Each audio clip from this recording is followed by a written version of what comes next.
Hey, Tony Gaskins here. I was watching a video and it rolled on. You know how like you watch a video and then it keep playing, and I'll let YouTube play in the background.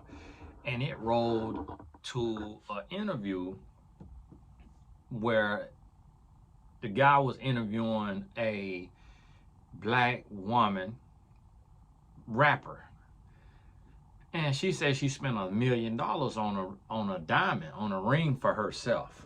Now, first of all, let me help you understand. My jeweler, told me that the jewelry business is a minimum of a 300% markup.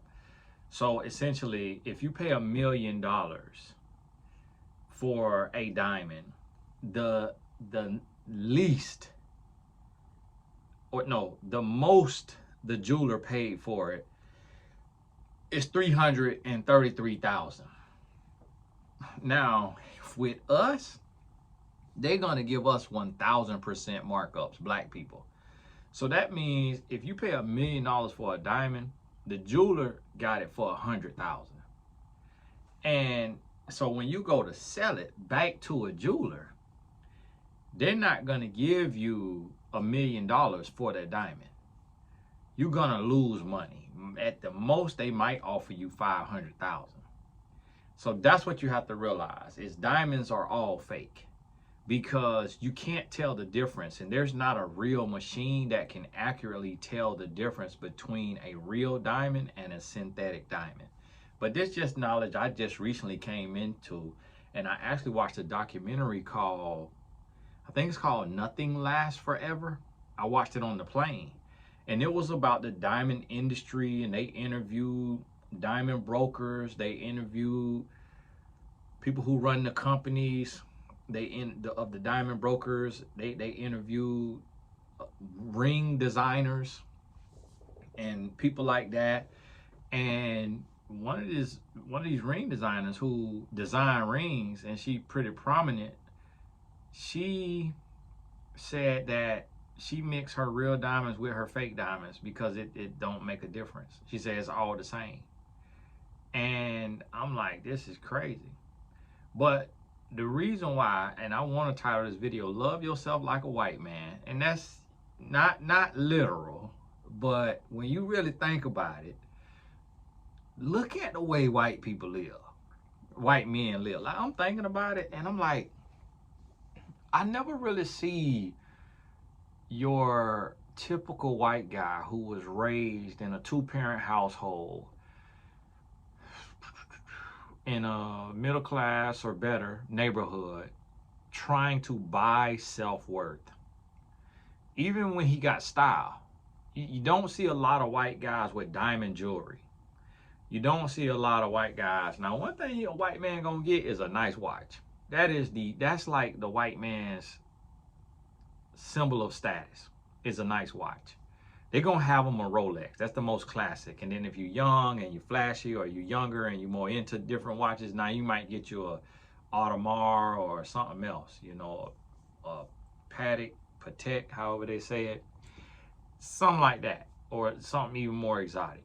But even, and then when they like to spend money now, they'll get them a boat. They spend their money different. They may get them a boat, may get them a nice truck. But just like when you look at them, so the money that they spending is not really for self-worth, because you got to get to really know them to know that they own a boat and a beach house and all of this stuff. But with a lot of black people, we wear all of our worth on us. And so when the young lady said she spent $1 million, man, I'm like, man, I need to be a jeweler, but I wouldn't be able to just hit people across the head like that. So I wouldn't be good at it. But when you think about that thing, it's like, man, $1 million. Now, not to say that the young lady don't got real estate. I'm pretty sure she got real estate, some type of real estate. But think about it, $1 million diamond ring, when you could spend $100 for a lab diamond, and it looked the same exact as the $1 million to somebody else, but also you get credit for it. You get credit for it being $1 million, because you have a job, you have status. So what I'm saying is, whatever level you on, you got to think about the level that you're on, and then you have to think about, okay, what am I supposed to have based on the American dream? Okay, so if on my level, I'm supposed to have Tory Burch sandals, or I'm supposed to have Louis Vuitton, you go get the fake version of that stuff, and it looked the exact same if you trying to save money. But see, I have been guilty of this. That's why I'm talking about it. But I'm growing out of this season. I ain't spending no more money for nobody else. And I ain't worried about it. Now, my wife, that's different. She's a queen. She represent me. If I don't expect her to think like me, I'm a man. I expect her to live like me. I'm going to be comfortable in my skin, and I ain't trying to impress nobody. And I'm going to do what I want to do for me. And I know my wife is the same way too, because before we had money, man, she'll wear a fake Louis Vuitton, a fake Coach purse, a fake anything like it was the real deal. She ain't never cared. But when I started buying the real deal, of course she gonna wear that too. She's not gonna say, oh, I don't want the real thing, get me the fake. Nobody gonna say that unless you're just that type of person. But we have to start loving ourselves to where we're not doing anything for nobody else, and we're not doing something because we want to look a certain way to other people. And we got to be comfortable. Now, there are exceptions to the rule, and I get it, because what you drive and how you dress and stuff like that, that does open doors for you. Like, I have a Bentley, and I gave it to my dad, but when you pull up in that Bentley, man, people treat you like you the president. Now, my daddy he also have a Kia. If you pull up in a Kia, they not finna do nothing. They not offering to leave your Kia in the front of the hotel or in the front of the restaurant. They're not offering to do that. They almost, like my homeboy say, they might ask you, do you want them to drive it off a cliff? And so you get treated differently. Like, if I have on a nice watch, like if I got on a Rolex or something, the first thing men see is my watch. And that determines how they're going to treat me. That determines what level of respect they're going to give me. That's just your average everyday human. Now, you have decent people who it don't matter what you got on, how you look, how you dress, or whatever, they're going to treat everybody the same, but that person is 1 in a million.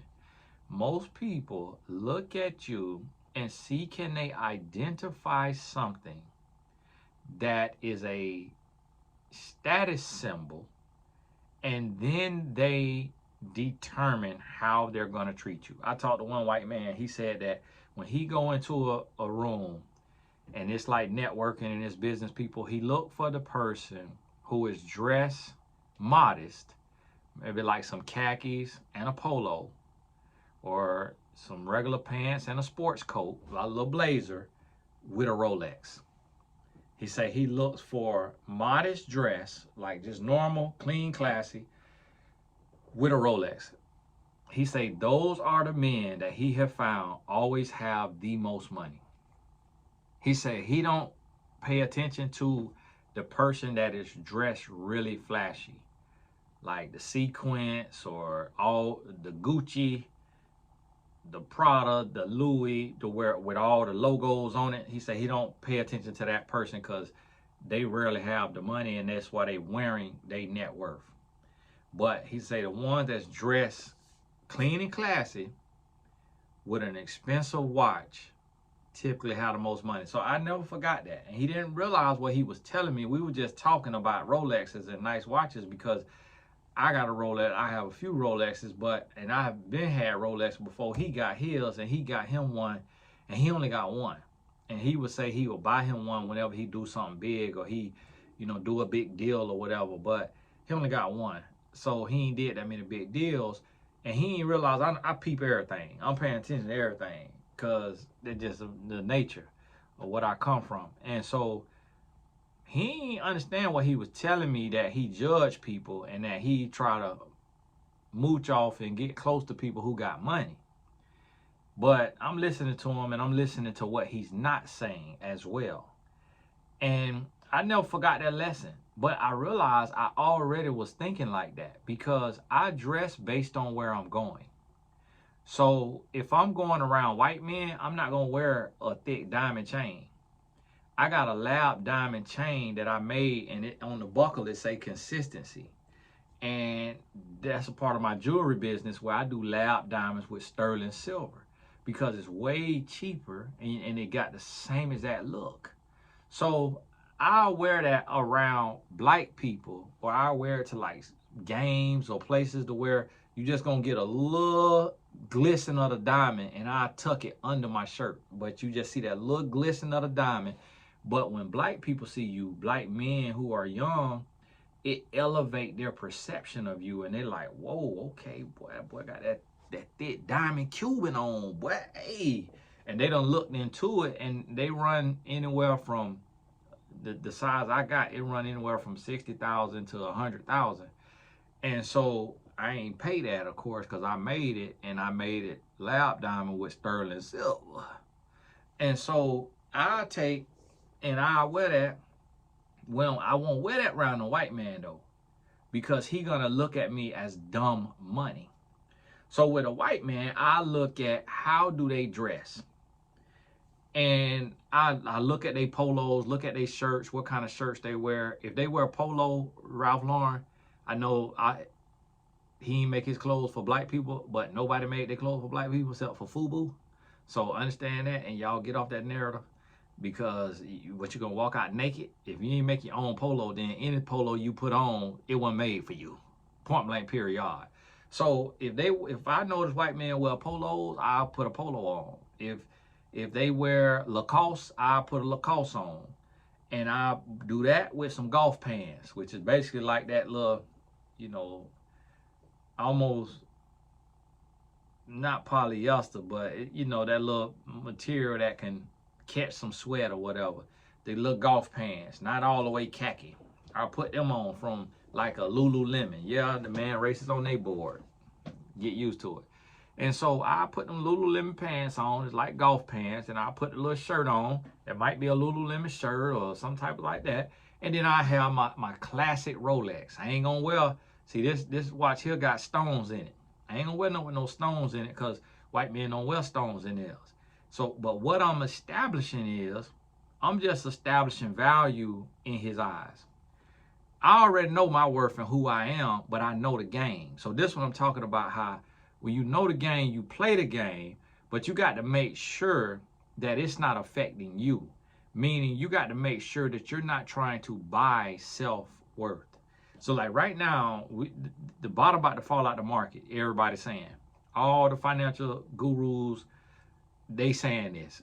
Some of the people, last time I said this, people was in the comments talking about, oh, Business Insider and Forbes and this and that, not saying that. They're not saying, because they work for the government. They in cahoots with the government. But when you look at independent financial experts who study the market and who study this stuff, when stuff started going up and everybody making money, a crash finna, what go up must come down. A crash finna happen. And so right now, the reason how I know that a crash about to happen is because I'm getting a lot of messages from people selling stuff, from realtors calling me, different companies calling me, people circling back from a year ago. Because they churn rate is getting bad because people going broke. And so right now, the white people in business, they calling the blacks and the Hispanics, because they know that we are what they call dumb money, new money, because we now can climb the corporate ladder, or we can become entrepreneurs and we can make 6 and 7 figures, but we don't have financial literacy. So we're being preyed upon. So what I'm telling you is, before you spend something, ask yourself, is this for you? And are you trying to buy self-worth? Or is this something that's going to benefit your life, maybe move your life forward? So that young lady who spent $1 million on a ring, she won't be able to get that for that ring when she try to pawn it or sell it back. But with that $1 million, she could have bought an apartment complex in Montgomery, Alabama for 300, 400,000 and have 10 or more tenants and have money for the rest of her life. That's generational wealth. She could have bought 2 or 3 of those between places like Alabama, Mississippi, probably even certain parts of Florida and Georgia and different places, Arkansas. She could have got 3 multi-family units for that $1 million she paid. Now, yes, she may have that already. And so that's always my excuses too, is like, oh, I got real estate too. But what I spent on that frivolousness that don't mean nothing, I could have bought more real estate. And that's generational wealth, where that diamond ain't gonna be generational wealth. Man, I'm losing weight, man. I'm losing weight, man. But Reigns is sitting here clanking. I need some more lotion. Y'all gotta forgive me. I gotta go put some lotion on. Reigns sitting here clanking. Reigns just about to fall off, man. Listen, man. Hey, I've been fasting, man. I've been fasting and that just water fasting. You know, I have liquids. Water fast means liquid. Black coffee, water. I have a little more than that, like the here coconut water, a little lemon water, stuff like that. But and if I eat, I'm trying to eat healthy when I eat, and I'm trying to eat one meal. I'm trying to eat low carbs on that meal. And so like last night I had my son make me a filet mignon and 2 boiled eggs, 4 scrambled eggs. So yesterday that's what I ate. And I had a beef stick too.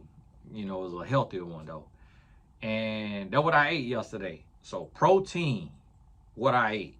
So with that right there, I ain't putting on no weight because I ain't eating all a bunch of rice and pasta and all of that. So hey, get your life right. Listen back to this. I'm working on 15-minute videos instead of just running my mouth too much all the time. I'm still gonna do hour-long videos, but right now the season I'm in this week, I got to do shorter videos. So God bless you. We'll talk soon. Another thing, be in your season.